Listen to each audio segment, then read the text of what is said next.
Hello friends, welcome to Geeky Computer Exams. So today we will start with set number 5 and again we will cover 50 questions from all the subject. ठीक है, तो चलिए start करते हैं.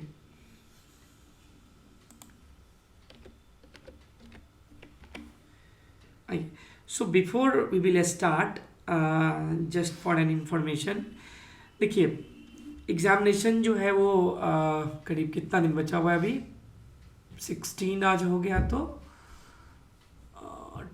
आपका exam 5 अप्रैल को है ना, तो लगभग 19 डेज़ है या 18 डेज़ लेकर के चलो. ठीक है, तो देखिए जब रन टाइम में ना जब एग्ज़ाम नज़दीक आ जाए तो हमें क्वेश्चन चाहिए प्रैक्टिस करने के लिए. ठीक है, तो हमारा जो ऐप है ना, तो यहाँ पर हमने 2 कोर्स लॉन्च किया हुआ है. एक कोर्स है हमारा मॉक से रिलेटेड, जिसमें सिर्फ और सिर्फ आपको मॉक टेस्ट मिलता है.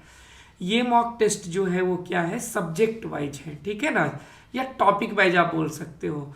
तो इसमें हमने कोर सब्जेक्ट जो भी है, जैसे मान लीजिए data structure, C++, computer networking, SQL, उसके बाद आपका हो गया web technology, multimedia, operating system, digital electronics, computer organisation, TOC, RDBMS, तो ये सब तो है ही है. इसके बाद जैसे और सब्जेक्ट हैं, जैसे ASP है, XML है, या वेब टेक्नोलॉजी में और दूसरे कुछ टॉपिक्स हैं, मिक्स्ड क्वेश्चंस हैं. ठीक है, HTML CSS से रिलेटेड क्वेश्चन है, लेटेस्ट ट्रेंड जैसे हो गया आपको AI हो गया. ठीक है, उसके बाद ब्लॉकचेन हो गया. ठीक है, मशीन लर्निंग है. तो इस सब से रिलेटेड भी क्वेश्चन जो है वो यहाँ पे आपको मिलेगा टॉपिक वाइज में, और ये बहुत ही मिनिमम प्राइस पे जो है हम लोग इसे सेल कर रहे हैं. ठीक है, तो आप प्रैक्टिस के लिए जो है इसे आप वहाँ से मॉक टेस्ट ले सकते हैं. दूसरा जो है वो हमारा कोर्स जो है वो क्या है कि वो फुल कोर्स है, जिसमें क्या है कि वीडियो लेक्चर के साथ साथ जो है वो आपको मॉक मिलता है. ठीक है, तो इट्स अप टू यू कि आप कौन सा करें. मॉक मेरे हिसाब से ज़रूरी है. यदि आपके पास सही क्वेश्चन नहीं है तो आपको यहाँ पे जो है वो क्वेश्चन मिलेंगे. और पिछले बार भी बहुत सारा क्वेश्चन जो है वो डायरेक्ट ही हमारे मॉक से आया था, और इस मॉक में जो है करीब 8000 प्लस क्वेश्चंस हैं. और ऐसा नहीं है कि for the sake of completing numbers कि हमने कुछ भी कूड़ा कचरा डाल रखा है. हमने जो है वो एक लेवल का क्वेश्चन कवर किया हुआ है. ठीक है, तो इट्स अप टू यू कि आपको लेना है नहीं लेना है. ठीक है, चलिए. और ये हमारा जो है वो मोबाइल नंबर है. इसमें यदि आपका कोई भी सजेशन, रिक्वेस्ट कुछ भी है तो आप जो है वो हमें बता सकते हैं. ठीक है ना, तो चलिए स्टार्ट करते हैं. पहला क्वेश्चन जो हमारा है कि ये C का कोड दिया हुआ है और इसका जो है वो आउटपुट पूछ रहा है. देखिए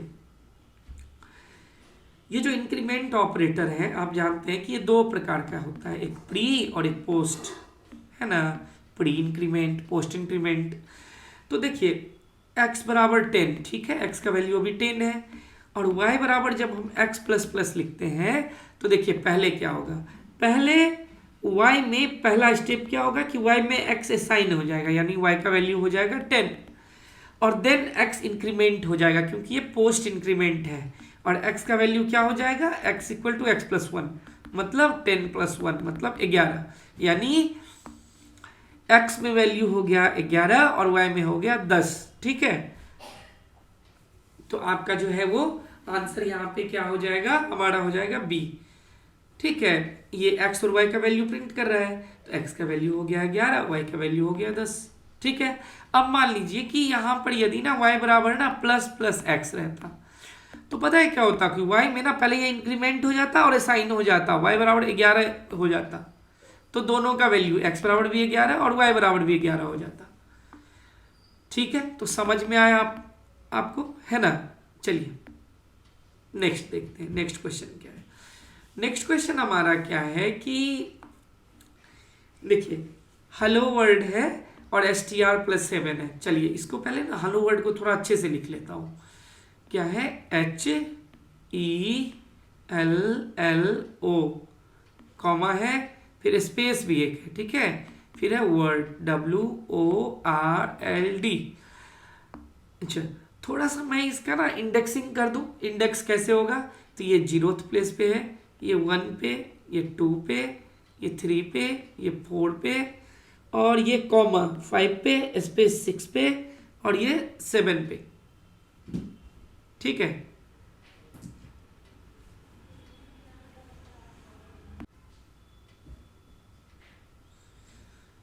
ठीक है, लेकिन एक चीज़ ना मैंने गलती कर दिया यहाँ, पता है क्या, यहाँ पर ना ये गलती कर दी, ये 0 से नहीं स्टार्ट करके ना 1 से करना था। एक बार ना फिर से कर लेते हैं, HELLO स्पेस मान लीजिए WORLD। अब ना एक बार ये कर लीजिए, ये क्या है, first, second, third, fourth, fifth, sixth, seventh, eighth, ठीक है ना। अच्छा ये रेड कलर मैंने नहीं लिया, 3 4 5 6 7 8, ठीक है। तो क्या है कि अब क्या है कि जब हम str+1 लिखते हैं, ठीक है ना, str जो है वो क्या कर रहा है कि str जो है वो बेस को करता रहता है इसको, ठीक है, str मतलब ये है, ठीक है। अब str+1 लिखते तो e हो गया, 2 लिखते तो 2 मतलब थर्ड को, फोर्थ लिखते फिफ्थ को, str+7 लिख रहे हैं तो यानी ये 8th को कर रहा है ना, ये किसको कर रहा है, ये 8th को कर रहा है, ठीक है। तो ये क्या हो जाएगा, 8th पे हमारा कौन सा है, W, तो ये हो जाएगा W, आंसर हो जाएगा W, ठीक है। ये बेस को करता रहता है, 1 जोड़ेंगे तो नेक्स्ट वाला, 2 जोड़ेंगे तो उसके नेक्स्ट टू नेक्स्ट, मतलब अब str मान लीजिए यहीं पे है str और +3, तो 3 मतलब है फोर्थ एलिमेंट, फोर्थ एलिमेंट क्या है ये, तो L हो जाता, समझ में आ गया होगा, है ना। आइए नेक्स्ट देखते हैं, विच of the following is true about destructor in C++। एक बात बताइए क्या सही है, तो डिस्ट्रक्टर का जो सबसे याद आता है ना देख करके कि हाँ क्या होता है, तो डिस्ट्रक्टर में क्या होता है कि it doesn't return a value, ठीक है, destructor can not return a value, ठीक है। नेक्स्ट क्या है कि नॉर्मलाइजेशन का एडवांटेज क्या है, देखिए नॉर्मलाइजेशन का एडवांटेज क्या है, जब आप नॉर्मलाइजेशन पढ़े होंगे तो नॉर्मलाइजेशन आया क्यों, तो नॉर्मलाइजेशन इसलिए आया था कि जो हमारा है इंसर्ट, अपडेट, डिलीट एनोमली को दूर करने के लिए, तो reduce the chances of data anomalies, ठीक है। Next, in the OSI model which layer is responsible for providing error free communication between two host, ठीक है, which layer is responsible for providing error free communication between two host, तो इसके लिए हमारा कौन सा लेयर है, ट्रांसपोर्ट लेयर, ठीक है, ये हो जाएगा transport layer. In the context of AI what is convolutional neural network primarily used for, ठीक है, कॉन्वोल्यूशनल न्यूरल नेटवर्क जो है वो किस लिए यूज होता है, ठीक है, तो ये हमारा होता है यूज इमेज रिकॉग्निशन के लिए, याद रखिएगा, कॉन्वोल्यूशनल न्यूरल नेटवर्क जो है वो यूज होता है इमेज रिकॉग्निशन के लिए, ठीक है। Which of the following component is consider the brain of CPU, ये तो सुपर सिंपल है, कोई भी बता देगा, है ना, CPU। Now what is zero day exploit, क्या होता है, देखिए जीरो डे एक्सप्लॉइट मतलब क्या होता है कि ऐसा वल्नरेबिलिटी जो हमको पता नहीं था, जो अभी अभी पता चला हो, आज पता चला है, जिसका रिमेडी मार्केट में नहीं है, जो अननोन था, तो मतलब जो जीरो डे में पता हो, ठीक है। A vulnerability that has been known for 0 days meaning it is not yet publicly known, मतलब जो हमें पता ही नहीं था, जो हमें पता नहीं था, ठीक है, तो ये हो गया जीरो डे एक्सप्लॉइट, ठीक है। Next, what distinguishes NP complete problem from NP problem, NP complete को NP प्रॉब्लम से क्या अलग करता है, देखिए ये क्या होता है कि देखिए क्या है कि every problem in NP can be reduce to an NP complete problem in polynomial time, ठीक है, कि जितने भी NP प्रॉब्लम है उनको NP कंप्लीट में रिड्यूस किया जा सकता है। What is the primary function of post method in HTTP, ठीक है ना, देखिए पोस्ट मेथड जो हमारा है, ठीक है, तो क्या होता है ना कि मान लीजिए जब आप API लिखते हो तो उसमें डिसाइड करते हैं ना कि REST API या और भी दूसरा API कि किस टाइप का मेथड है, पोस्ट है, गेट है, पुट है। अब मान लीजिए पोस्ट है, कोई डेटा आपको यदि भेजना है बैकएंड में पैरामीटर के फॉर्म में या कुछ, तो हम इसके लिए पोस्ट यूज करते हैं, ठीक है ना, तो इसके लिए पोस्ट यूज करते हैं। गेट क्या होता है कि जब हमको कुछ लेना होता है, पुट क्या है तो अपडेशन कॉल के लिए यूज होता है, ठीक है। तो हमारा आंसर यहाँ पे क्या हो जाएगा, to submit data to be processed to a specified resource. ठीक है, which of the following correctly demonstrate the concept of polymorphism in C++। C++ में पॉलीमॉर्फिज्म को जो है वो इसमें से क्या करेक्टली डिमॉन्स्ट्रेट कर रहा है। तो सिंपल सी बात है कि जब वर्चुअल फंक्शन को आप बेस क्लास में यूज करते हो, है ना, वर्चुअल मतलब बिना बॉडी का एक मेथड दे दिया है, ठीक है, और क्या है कि उसको बिना डिफाइन किया आपने बेस क्लास में कर रखा है। अब जैसे चाइल्ड क्लास जैसे जैसे आएगा तो आप उसको उसके हिसाब से कर सकते हो। अब जैसे मान लीजिए एक एग्जांपल मैं देता हूँ, एक कार क्लास है, ठीक है ना, कार मतलब मैंने क्या लिख लिया, ये 1 मिनट रुकिए, ठीक है ना, 1 मिनट, जैसे मैंने लिखा क्लास कार लिख लिया, ठीक है, और इसमें मॉडल एक मेथड बना दिया है, ठीक है, और छोड़ दिया। अब मैंने ना क्लास नैनो बनाया, ठीक है, नैनो बनाया, अरे ये तो मेथड का साइन हो गया, 1 मिनट, ठीक है। अब मॉडल मैंने किया, अब मॉडल में मैंने क्या कर दिया कि एसओपी कर दिया, system.out.println, जावा का मैं ये लिख रहा हूँ कि मॉडल लिख दिया, मॉडल इज नैनो। इसी तरह आपने ना एक क्लास बना लिया फॉर्च्यूनर, मॉडल इज फॉर्च्यूनर, मतलब ऐसा कुछ स्कॉर्पियो क्लास बनाया ऐसे। मतलब बेस क्लास में क्या है कि आपका जो बेस क्लास का जो मेथड था ना, वो हर चाइल्ड क्लास में जो है वो डिराइव्ड क्लास में, चाइल्ड क्लास में जो भी बोलिए, तो उसको हम अपने हिसाब से डिफाइन कर रहे हैं, तो दैट इज वर्चुअल फंक्शन, है ना। तो पॉलीमॉर्फिज्म का सबसे बेस्ट एग्जांपल है यही, using a virtual function in base class, so that will be further defined in derived और चाइल्ड क्लास, ठीक है। What is the time complexity of inserting an element at the end of a dynamic array that has enough capacity? तो इसमें हो जाएगा क्या, हमारा answer क्या हो जाएगा, ऑर्डर ऑफ 1। अब अंत में यदि करना है तो आपको प्लेस पता है ना, आपको प्लेस फाइंड करने के लिए तो कोई लूपिंग करना नहीं है, तो इसलिए ऑर्डर ऑफ 1 हो जाएगा। What does NAT, network address translation, do in home router? Network address translation का क्या काम होता है?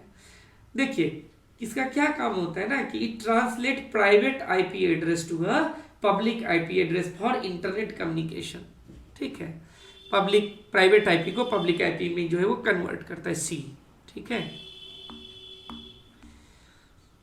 Which of the following best defines the concept of digital twin in IoT?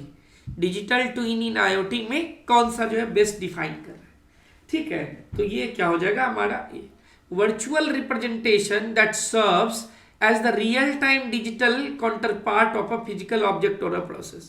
मतलब जो फिजिकल प्रोसेस है या ऑब्जेक्ट है, ठीक है, उसको क्या करना, रियल टाइम में उसका एक वर्चुअल रिप्रेजेंटेशन बनाना, तो दैट इज डिजिटल ट्विन, उसका एक डिजिटली ट्विन बना रहे हो, ठीक है, तो दिस इज डिजिटल ट्विन।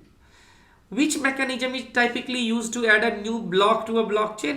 तो न्यू ब्लॉकचेन में क्या होता है, तो ये होगा कंसेंसस और algorithm like proof of work और प्रूफ ऑफ स्टेक, तो इसका यूज करके आप उसमें नया हम लोग ऐड करते हैं। What is the transfer learning in the context of machine learning? Machine learning के कंटेक्स्ट में ट्रांसफर लर्निंग जो है वो ये क्या है? देखिए ट्रांसफर लर्निंग क्या है ना कि using the knowledge gained while solving one problem and applying it to a different but related problem. इसको आप ऐसे रिलेट करो कि आप लोगों में से यदि किसी ने भी काम किया होगा, जब टीम सफल होता है या आपका प्रोजेक्ट दूसरे प्रोजेक्ट में आप जाते हो तो केटी होता है ना, नॉलेज ट्रांसफर करते हैं ना, उस प्रोजेक्ट में आपने जो भी एक्सपीरियंस से सीखा है बताते हैं दूसरे को जो अब उस प्रोजेक्ट पे काम करेगा। तो वैसे ही रियल वर्ल्ड में क्या है कि मान लीजिए हमने कुछ सॉल्व कर करके प्रॉब्लम सॉल्विंग से हमने कुछ सीखा है, तो उसको ट्रांसफर करना रिलेटेड प्रॉब्लम को सॉल्व करने के लिए, तो दैट इज ट्रांसफर लर्निंग, ठीक है।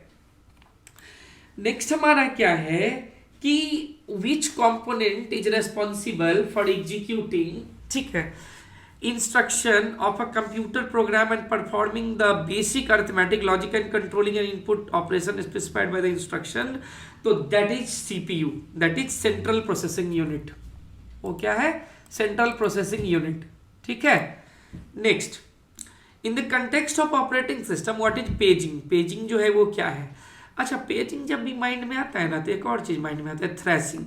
थ्रैशिंग में क्या होता रहता है, याद करिए कि मेमोरी मतलब हमारा जो प्रोसेसर है वो प्रोसेस को एग्जीक्यूट करने के अलावा, मतलब कि processor is spending more time in swapping from main memory to secondary memory rather than in processing. So in paging क्या है कि जब आपके पास जो प्राइमरी मेमोरी है वो नहीं है, ठीक है, मान लीजिए, तो हम लोग क्या करते हैं, ये होगा आंसर कि memory management scheme that eliminates the need of continuous allocation of physical memory, ठीक है। तो दैट इज पेजिंग। पेजिंग क्या करता है, ये जो मैंने बोला ना कि मेन मेमोरी का जो है वो यूज नहीं होता है, मतलब सेकेंडरी मेमोरी से कर सकते हो, मैं गलत बोला, ये वर्चुअल, जो हम लोग वर्चुअल मेमोरी की बात करते हैं ना, वर्चुअलाइजेशन, वहां पे ये कॉन्सेप्ट यूज होता है। जब भी हम पेजिंग की बात करते हैं तो इसका मतलब यही है कि ये एक मेमोरी मैनेजमेंट स्कीम है that eliminates the need of contiguous allocation of physical memory, and this technique helps avoiding the complications of fitting varying size memory chunks onto the physical memory, ठीक है। ठीक है, तो पेजिंग मतलब कि large size of continuous memory यदि नहीं भी होगा तो आपका काम चल जाएगा, ठीक है, ठीक है। और वर्चुअल मेमोरी वाला जो मैंने बताया था कि प्राइमरी मेमोरी का साइज उतना नहीं है, तो आप सेकेंडरी मेमोरी को as a primary memory use कर पाओगे, दैट इज वर्चुअल मेमोरी, ठीक है। आगे बढ़िए, what is the primary goal of SSL and TLS certificate. Primary goal जो है वो एसएसएल और टीएलएस सर्टिफिकेट का क्या है, देखिए इसका क्या काम है कि जैसे ना आप मान लीजिए कि कोई वेबसाइट ओपन करते हो तो लॉक का साइन जैसे आता है ना, या आजकल जो है वो ऐसा साइन आता है, ऐसा, या कभी कभी आपको ऐसा भी साइन मिलेगा, ऐसा। तो इसका मतलब हम समझते हैं ये कहाँ आता है, जब आप वेबसाइट मान लीजिए google.com है तो उससे पहले मिलेगा इस तीनों में से कोई एक साइन, या तो ऐसा दिखे, ऐसा दिखे, ऐसा दिखे, ऐसा दिखे, तीनों में से कोई एक, ठीक है। तो वेबसाइट को ऑथेंटिकेट करने में काम आता है, ठीक है, ठीक है। नेक्स्ट, तो डी हो गया आंसर इसका, है ना, D. Next, which of the following is true of the class of NP complete problem. Which of the following is true of the NP class of a problem, ठीक है, क्या होगा, देखिए एनपी जो है वो क्या होता है कि they are the hardest problem in NP and if one can be solve in polynomial times. Polynomial time में सॉल्व करने के लिए ये जो है वो हार्डेस्ट प्रॉब्लम होता है, ठीक है। Next, what will be the output of the following C plus plus code snippet. चलिए देखते हैं, कुछ है तो नहीं, लग तो नहीं रहा है कुछ है। क्या क्या किया है, एक एक्स को डिक्लेयर किया वेरिएबल को, और एक रेफरेंस वेरिएबल में इसका एड्रेस, एक्स का एड्रेस असाइन कर दिया, अब उस रेफरेंस में 20 डाल दिया, ठीक है। अब एक्स को जो है वो क्या कर रहा है, यहाँ पे प्रिंट कर रहा है, ठीक है।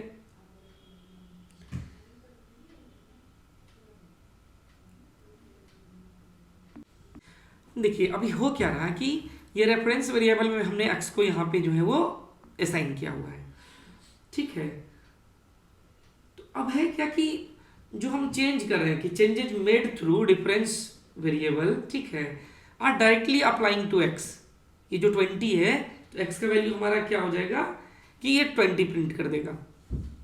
यदि आपके पास ना कोई भी कंपाइलर यूज करते हो, इसको आप रन करके देख लीजिएगा, ठीक है। हम रेफरेंस जैसे पास बाय रेफरेंस करते हैं ना मेथड में, pass by value, pass by reference, तो अब मान लीजिए कि यदि हम रेफरेंस को चेंज करेंगे तो जो वेरिएबल उस रेफरेंस को पॉइंट कर रहा है वो चेंज होगा कि नहीं होगा, तो ये हो जाएगा हमारा 20। Which of the following is not a valid C plus plus identifier, तो ये नहीं होगा। क्यों नहीं होगा, क्योंकि identifier in C plus plus can not start with the digit. C plus plus में जो है वो आइडेंटिफायर जो भी होंगे वो नंबर से स्टार्ट नहीं होगा कभी भी, तो making it a invalid identifier, तो ये हो जाएगा, ठीक है।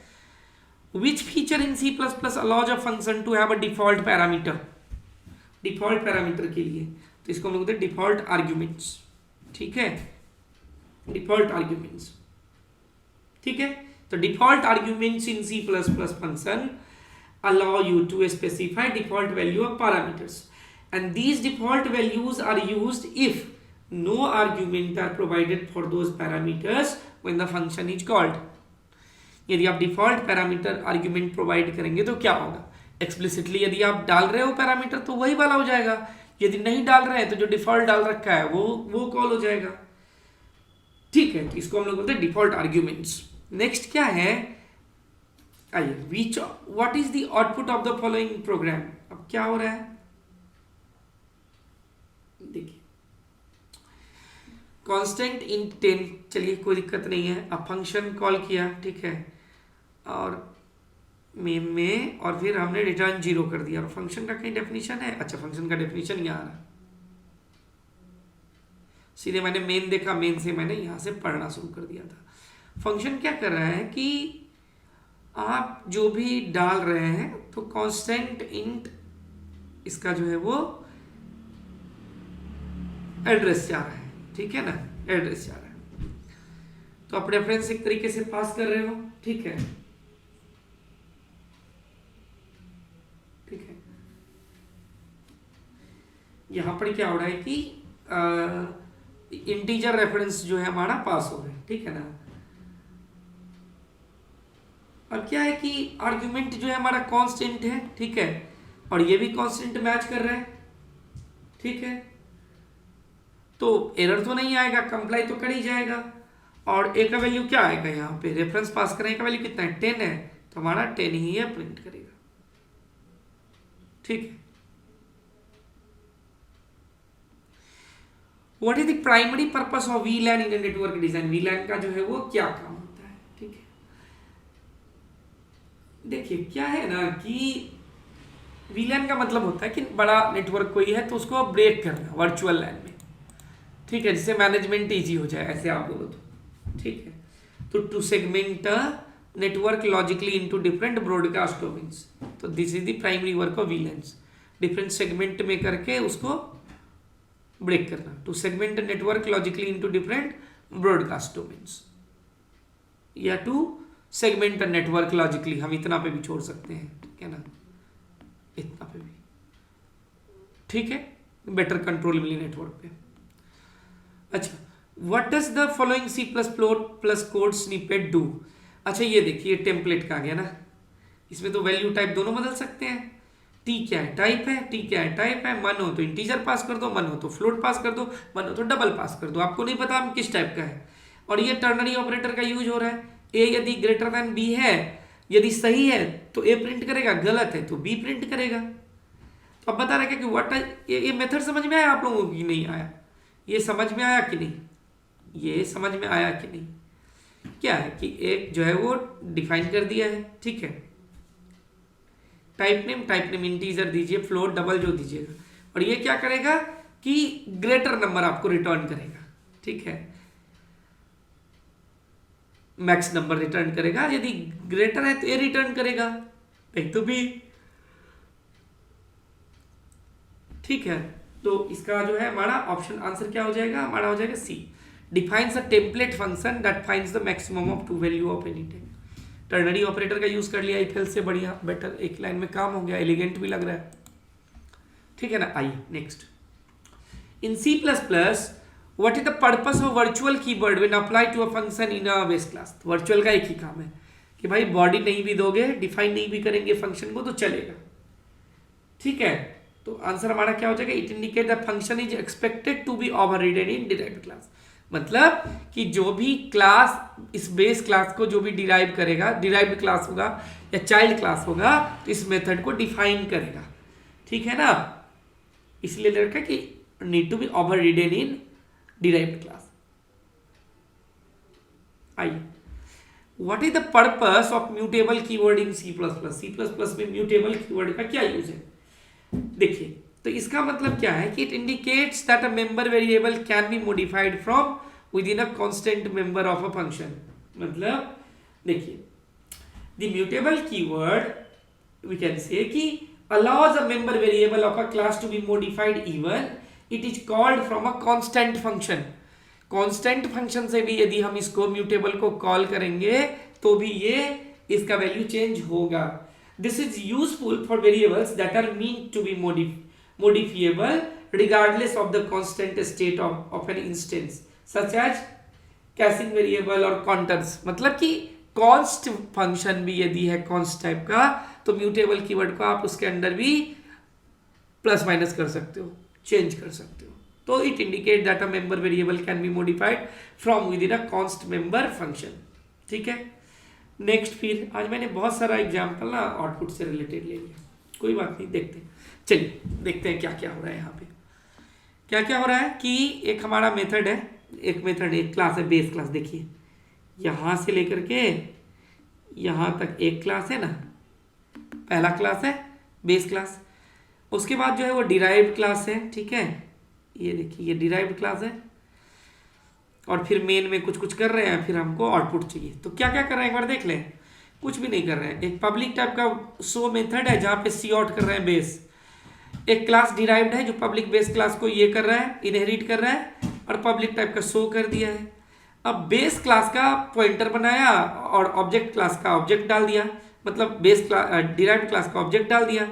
अब बताइए कि शो करेगा तो कौन सा कॉल होगा। अभी भाई पॉलीमॉर्फिज्म का बेस्ट एग्जाम्पल, तो क्या कॉल करेगा। देखिए इंस्टेंस जो है ना, ये से नहीं फर्क पड़ता है, क्योंकि इससे आप कॉल कर सकते हो बेस से।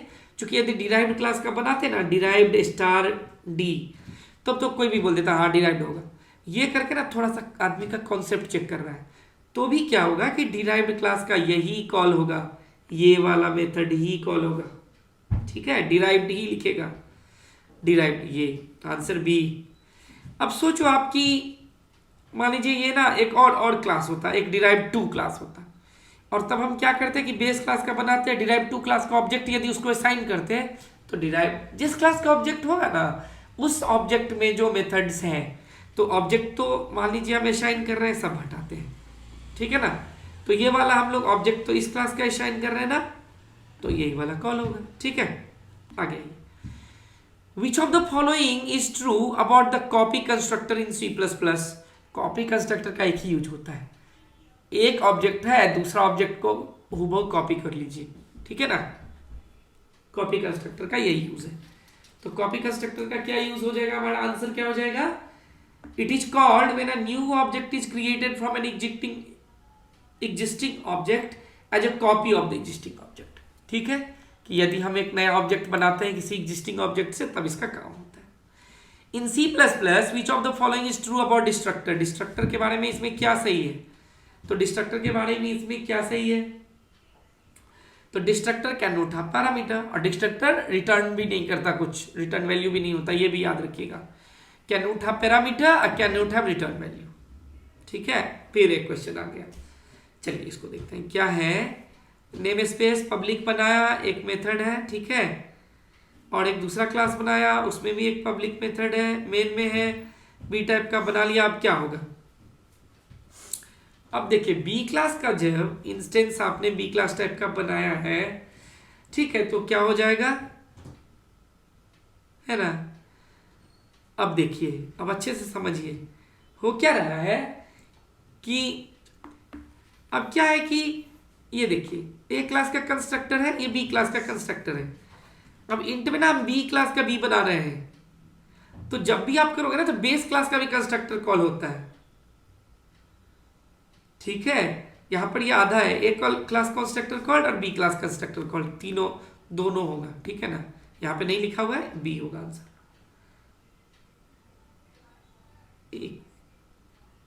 ओह, ये तो दोनों सेम ही हो गया, ये ना मैं गलती कर दिया हूं यहाँ पे। देखिए आंसर यही होगा, एज क्लास कंस्ट्रक्टर कॉल्ड, साथ ही साथ बी क्लास कंस्ट्रक्टर कॉल्ड, दोनों होगा। ठीक है, what is the rest stand for in the context of. देखिए आजकल जो है हम लोग रेस्ट एपीआई का बहुत यूज करते हैं ना, आजकल क्या बहुत पहले से यूज होता है, ये कोई नया कॉन्सेप्ट नहीं है ये। ठीक है, तो जब भी हम रेस्ट एपीआई की बात करते हैं तो इसका मतलब होता है representational state transfer application programming interface. ठीक है, हमारा आंसर क्या हो जाएगा, B, representational state transfer application programming interface, REST API. तो रेस्ट का यही हो गया, रिप्रेजेंटेशनल स्टेट ट्रांसफर, और एपीआई का हो जाएगा एप्लीकेशन प्रोग्रामिंग इंटरफेस। ठीक है ना, तो C. In a max heap where do you expect to find the smallest. तो मैक्स हीप में हमेशा क्या होता है, टॉप पे जो रहेगा ये मैक्स होता है। मीन ही बनाते हैं तो मीन क्या, मीन टॉप पे रहता है, तो मीन टॉप पे रहेगा तो जो हाईएस्ट रहेगा, मान लीजिए मीन की बात करूं, हाईएस्ट वाला लीफ में जाएगा। मैक्स हीप की बात करें तो मैक्स वाला ऊपर में रहेगा तो मीन वाला कितना नीचे में आएगा। तो in max heap where do you expect to find the smallest, smallest आपको लीफ नोड में मिलेगा। आंसर क्या है, डी। ठीक है, आइए what will be the output of the following C program. चलिए देखते हैं, क्वेश्चन तो अच्छा लग रहा है देख के। अब आइए A plus plus plus minus minus B. अब ए का वैल्यू क्या है, 5 है। ठीक है, 5 है, लेकिन ये है क्या, तो ये तो पोस्ट इंक्रीमेंट है ना, तो ए का वैल्यू कितना 5 हो जाएगा प्लस, अब ये देखिए प्री डिक्रीमेंट है तो इसका वैल्यू कितना 10 था, 10 में से एक चला गया कितना 9, तो 5 प्लस 9 14, ये आंसर हो जाएगा। थोड़ा सा इसको चेंज करें क्या, चलिए इसको चेंज करते हैं, उल्टा कर दीजिए बिल्कुल, प्लस प्लस ए कर दीजिए या प्लस बी माइनस माइनस कर दीजिए। अब बताइए तो क्या होगा, अब ए का वैल्यू क्या है 5 है ना, तो पहले ही बढ़ जाएगा तो 6, और बी का वैल्यू कितना है 10, तो 10 पहले हो जाएगा घटेगा बाद में, तो ये 16 हो जाएगा आंसर। समझ में आया, आइए next. What is the primary disadvantage of the greedy algorithm approach. उसका प्राइमरी डिसएडवांटेज क्या है, तो एक ही है कि भाई ये ऑप्टिमल सॉल्यूशन हो सकता है नहीं दे, ठीक है ना, ग्लोबली ऑप्टिमल सॉल्यूशन ना दे। ठीक है, which technology is fundamental for enabling IoT devices to identify and connect to the internet. इसके लिए हम लोग जो है वो कौन सा टेक्नोलॉजी यूज करते हैं, तो आजकल जो है वो IPv6 का जमाना है ना, 128 बिट का होता है, ठीक है ना, और भी IPv6 का एक सेपरेट क्लास भी है, उसमें बहुत कुछ अच्छे से पढ़ाया हुआ है, वहां से आप देख सकते हैं। ठीक है ना, नेक्स्ट क्या है, what is 51% attack in the context of blockchain. तो 51% अटैक का क्या मतलब होता है, इसका मतलब होता है an attack where a single entity gains control of more than 50% of network's mining hash rate। ठीक है, यदि 51% 50% से ऊपर का कंट्रोल गेन हो जाता है तो 51% अटैक बोलते हैं। In an artificial neural network what is the role of activation function. Activation function में न्यूरल नेटवर्क का क्या यूज है, ठीक है, तो होता है to decide whether a neuron should be activated और नॉट। एक्टिवेशन फंक्शन का क्या रोल होता है कि डिसाइड करना है कि न्यूरॉन को शुड बी एक्टिवेटेड और नॉट। ठीक है, Which of the following best describe the function of the motherboard in a computer। Motherboard का क्या काम है, मदरबोर्ड ही तो सब कुछ करता है, it connects all the component of computer together. ये वाला डिस्कस किया क्या, हाँ कर लिया था, ठीक है ना, 40 what is virtualization in the context of operating system, आ गया। ठीक है, ये हम लोग पहले अभी बात भी कर रहे थे। तो क्या होता है कि a process of creating a virtual rather than actual version of something including virtual computer hardware platform storage devices and computer network resources, this is virtualization. In microprocessor what is the function of the program counter. तो ये तो आप नींद में भी बता सकते हो कि नेक्स्ट एग्जीक्यूशन किसका होगा, वो रहता है ए हो जाएगा। ठीक है ना, it holds the address of the next instruction to be executed। what is the main goal of an IPS। IPS का main goal क्या होता है, to detect and prevent non or unknown attack by analyzing network traffic। intrusion prevention का क्या मतलब है भाई, prevention का तो यही मतलब prevent करना, और वो ना बहुत सारा है prevent। अब आप सोच रहे होंगे कि किस बेस पे prevent करता है, तो पैटर्न मैचिंग है, सिग्नेचर मैचिंग है, और भी बहुत सारा, पर्टिकुलर होस्ट से आ रहा है डेटा, तो बहुत सारा चीज़ है इसमें। इंट्रूजन प्रिवेंशन का मेन काम है उसको रोकना, डिटेक्ट करके प्रिवेंट करना। What the halting problem in computer science state. तो ये होता है it is impossible to determine for any given algorithm and input whether the algorithm halts और run forever. Halting problem का सब कंप्यूटर साइंस में जो है वो सबसे बड़ा इशू यही है कि इम्पॉसिबल होता है डिटरमाइन करना कि for any algorithm and input whether the algorithm halts or run forever। ये होता है halting problem। what is the primary function of the HTTP 301। 301 का ये मतलब होता है, क्वेश्चन है ना, इसमें से भी बहुत क्वेश्चंस आते हैं, तो मैंने बहुत सारा क्वेश्चन तो नहीं बनाया है। देखिए एक ना बहुत हमेशा आता है 200, इसका मतलब होता है ओके। 201 क्रिएटेड, ठीक है। 301 मतलब मोड परमानेंटली, 304 मतलब नोट मॉडिफाइड, या 302 मतलब फॉन्ड। एक बहुत और बहुत इंपॉर्टेंट एक आता है 400 बैड रिक्वेस्ट आता है ना। 403 फॉरबिडन, आपको राइट नहीं है, ठीक है। उसके बाद और मुझे याद आ रहा है 500 होता है ना internal server error, 500 internal server error, 504 gateway time out. जब भी आप रेस्ट एपीआई लिखते हो ना तो उसमें हम लोग जो है वो इस कोड को रिटर्न करते हैं, HTTP कोड्स को प्रॉपर, ठीक है। अब जब सर्विस नोट अवेलेबल जैसे आता है 503 भी आता है ना, service not available, 500 internal server error, 502 bad gateway, तो ये सब है, ठीक है ना। आगे बढ़िए। What is the potential issue with the following C code snippet, क्या क्या कर रहा है अभी एक बार देख लेते हैं। मैलॉक से इसने इसमें दे दिया स्पेस, इसमें दे दिया 10, इसको प्रिंट कर रहा है, तो प्रिंट करने पे जो है वो क्या आएगा,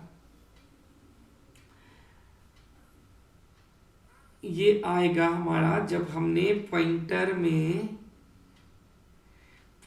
अभी हमने मेमोरी को असाइन किया हुआ है, हम 10 कर रहे हैं, तो ये क्या होगा, मेमोरी लीक हो जाएगा, है ना। क्योंकि ये पहले से जो लोकेट मेमोरी है वो यहाँ पर क्या हो रहा है कि फ्री नहीं हो रहा। आंसर क्या हो जाएगा, आंसर ये memory leak as the located memory is not free.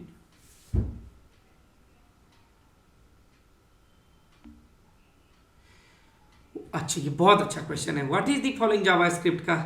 देखिए जब भी हम ना जावास्क्रिप्ट में ऐसे करते हैं 1 + 2 + 3, तो जब भी ये आ गया ना, ये आ गया तो ये स्ट्रिंग काउंट करने लग जाएगा और ये रिटर्न करेगा आपको 1 2 3, 1 + 2 + 3। मतलब ऐसा नहीं समझिएगा कि 1 और 2 + 3 5, 1 5 करेगा। थोड़ा ज़्यादा दिमाग वाले लोग ऐसा सोच सकते हैं, ऐसा नहीं सोचना है।